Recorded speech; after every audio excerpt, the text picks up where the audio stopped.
العالمین نخنده انشاءالله خدا خواهد تنها نزنه حیات همی خلاص خواهد کم بغلم الله میکنه و نبراره گفتی حضرت مولایی که نجنبد هیچ جنبنده از یک سو تا که نخواهد جنباننده او که شاه از پیش خود شاه از کجا شد کجا سایز پیش خود گدا شد و میگه اگر این میگه پاشوار خدا کنوشه این گداها را کی کرد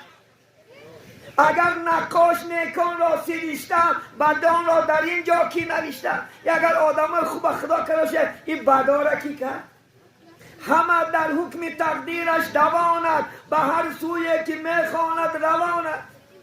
میگه این به همه حکم تقدیرات میشود در تقدیرات کشیدگی باشد کم بغل حواره نشو بزرگا گفتن که اگر کوه با کوه زنیم